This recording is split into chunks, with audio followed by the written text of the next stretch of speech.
Let me ask you something. As a fellow C-level manager, how much do you really know about where AI is impacting the everyday work happening in your organization? I mean, beyond all the hype, are we actually looking at the data?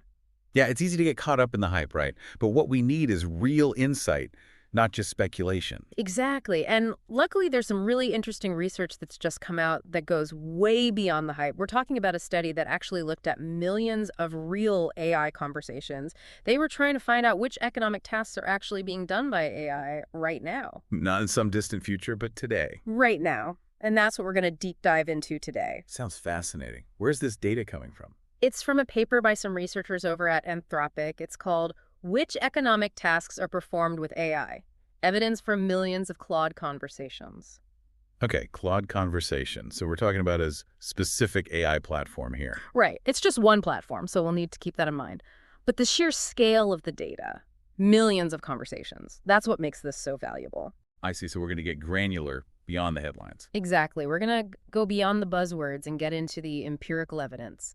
So by the end of this, you'll have some solid insights to help you make better decisions about technology in your organization and how you think about your workforce, in this age of AI. Definitely. I think any C-level manager listening is going to want to hear this. So let's jump in. What were some of the big takeaways? Well, one of the things that jumped out at me was that AI usage isn't spread evenly across the board. It's not like every single sector is using AI to the same extent. Right, that makes sense. So where's the concentration? Where are people really using AI?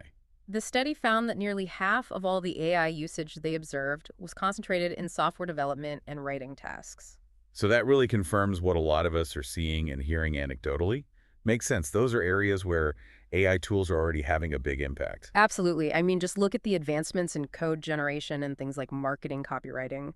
AI is already a major player in those fields. Yeah. But I think the question on everyone's mind is, does this mean AI is only relevant to those specific types of teams right now? Should the rest of us just wait and see? Well, that's where it gets really interesting because while software and writing are definitely hotspots, the study found that AI is actually being used across a surprisingly wide range of occupations. Oh, really? Wider than you might expect. Much wider. Around 36% of occupations showed AI being used in at least a quarter of their tasks. That's a significant number. 36%? Wow. That's a lot more widespread than I would have guessed. So AI is already making its way into many different corners of the economy. It seems so. Now, it's important to note this doesn't mean that AI is taking over these jobs entirely. In most cases, it's more about augmenting specific tasks within those roles. Okay, so we're not talking about full automation just yet, more like targeted assistance. But 36% of occupations using AI in some way, that's still a huge shift. It is. It suggests that AI is becoming more of a standard tool in the workplace, regardless of your industry. And that raises a lot of questions for managers. I mean, if AI is being used in so many different areas, are we prepared for that? Are our teams equipped to leverage these tools effectively? That's the million-dollar question. And it brings us to another key finding from the study. They looked at the depth of AI integration, how deeply embedded AI is within different occupations. So is AI taking over entire roles, or is it more about supporting specific tasks within those roles? It's definitely more the latter. The research shows that the level of AI integration in most occupations is still pretty limited. Only about 4% of occupations use AI for at least 75% of their tasks. Okay, so not whole hog yet. Not yet. And even in those cases where AI is used more extensively, it's often for very specific functions. The study gives the example of foreign language and literature teachers. Interesting example. How does that work? Well, these teachers might use AI for things like lesson planning, creating practice exercises, tasks that are more structured. Right. But they're not using AI to, say, grade a student's essay or lead a complex discussion on a novel. Makes sense. There's still a need for that human touch, that deep understanding, and the ability to respond in a nuanced way. Exactly. And that really highlights AI as a tool that can complement human skills rather than completely replacing them. Yeah, it's that augmentation idea again. Not replacement, but enhancement. Right. So as managers, we need to be thinking about how we can integrate AI strategically to enhance the work our teams are already doing. So it's about finding those sweet spots, those tasks where AI can really add value and free up our people to focus on the things that require uniquely human skills. Precisely. Now, what about occupations where AI is being used to a more moderate degree? Not 75% of tasks, but maybe 25% or so. Yeah, what did they find there? Well, about 36% of occupations fall into this category. And the example they give is physical therapists. Okay, interesting.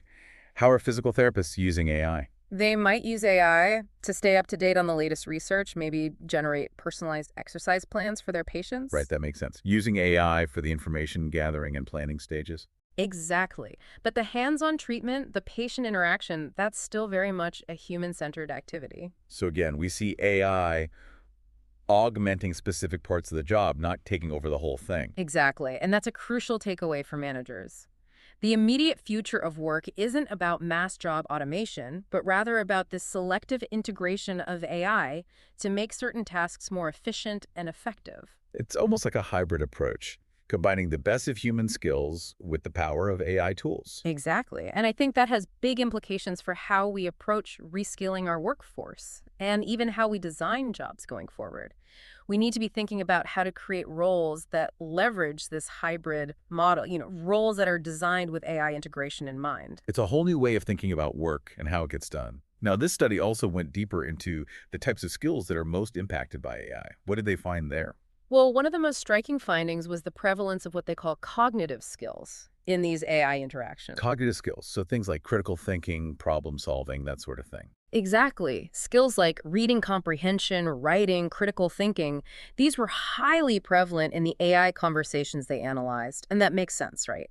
Yeah, given what AI is currently good at, you know, processing information, generating text, things of that nature. Right. And this suggests that roles that rely heavily on these cognitive skills are the ones that are most likely to see significant changes in the near future. So if you're in a job that requires a lot of information processing, analysis, communication, those are the areas where you really need to be paying attention to how AI is evolving. Absolutely. And on the flip side, the study found that certain types of skills were much less present in the AI data. Things like physical skills, for example. Physical skills, so like manual dexterity, operating machinery, that kind of thing. Exactly. Occupations that involve a lot of physical manipulation of the environment, those showed very little AI involvement.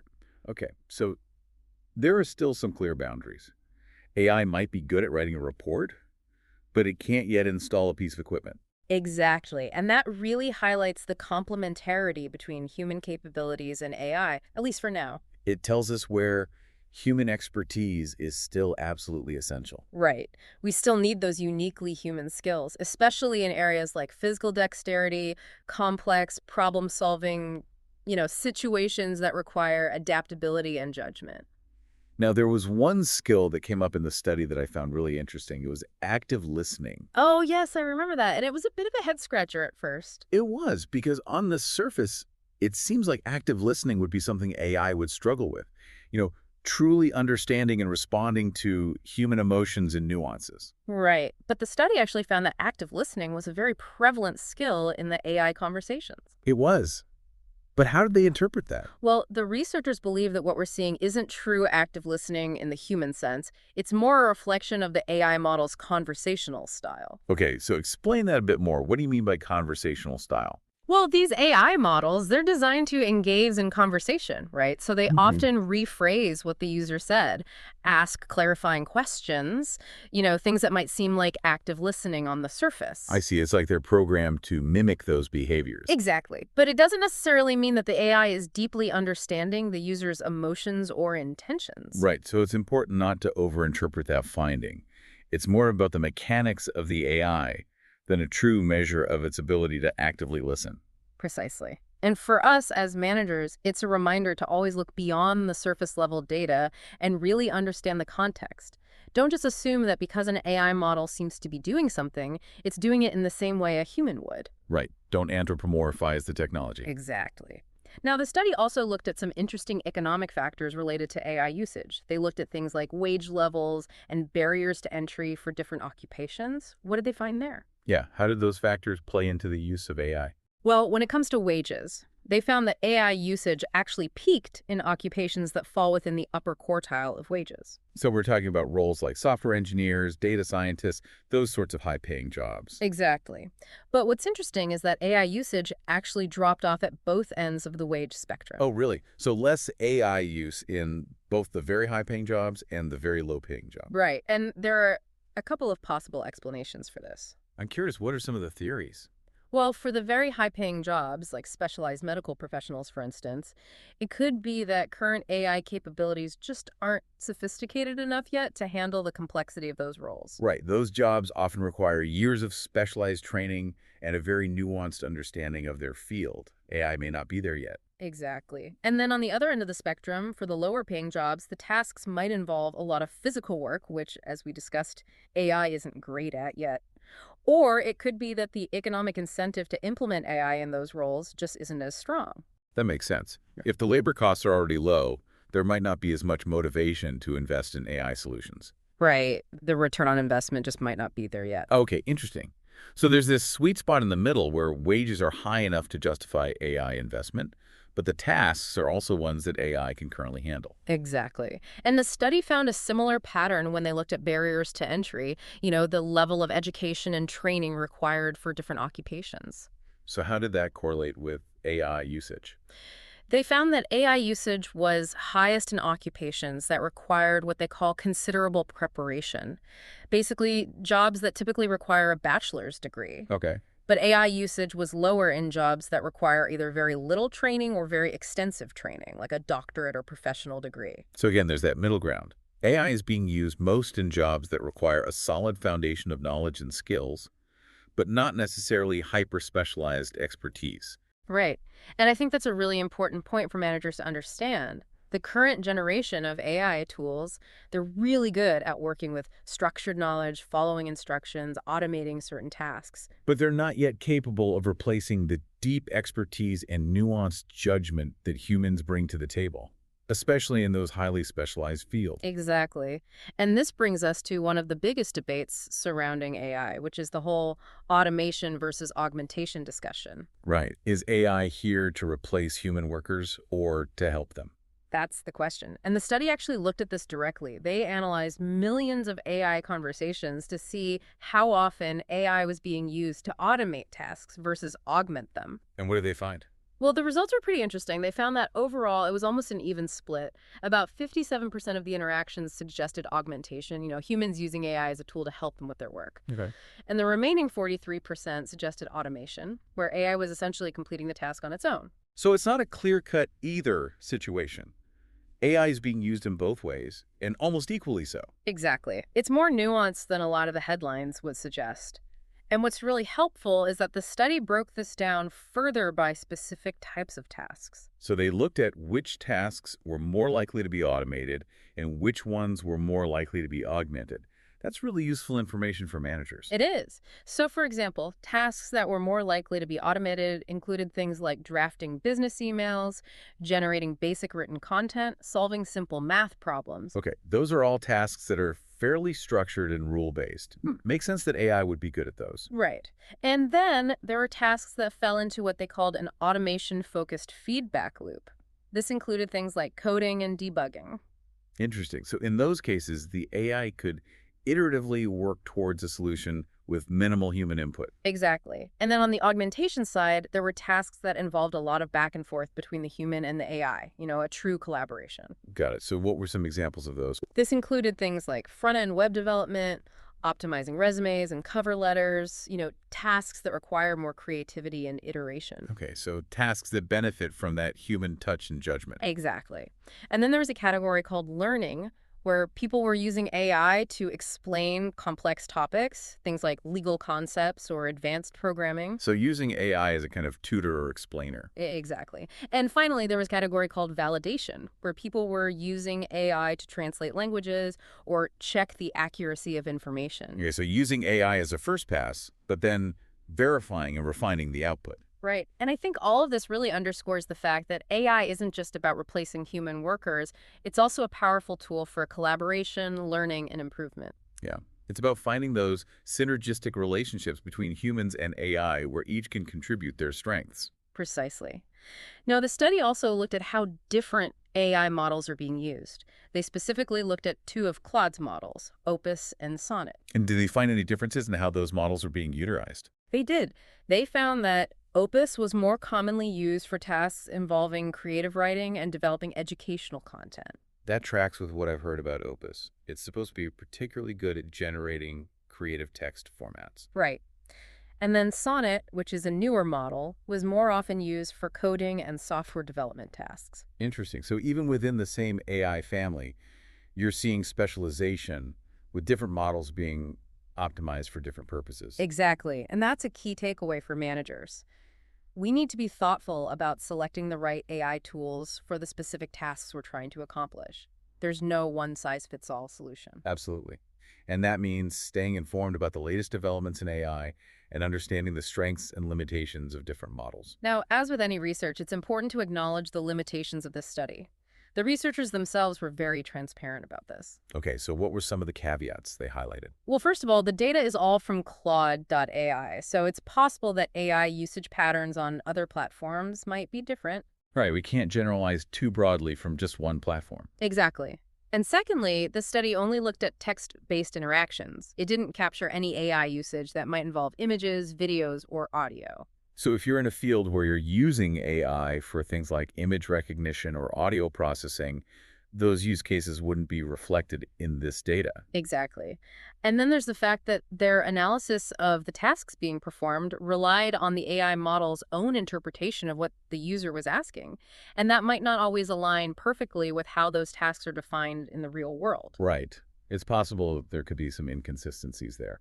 And the study didn't take into account the complexity of the user's requests or their prior skill level. So a very basic request is treated the same as a highly sophisticated one. Okay, so there are some limitations in terms of the granularity of the analysis. Right. And finally, the study only looked at the conversations themselves. It didn't track how the AI's outputs were actually used in a real-world workflow. So we don't know whether people were taking the AI's suggestions directly or using them as a starting point for further refinement. Exactly.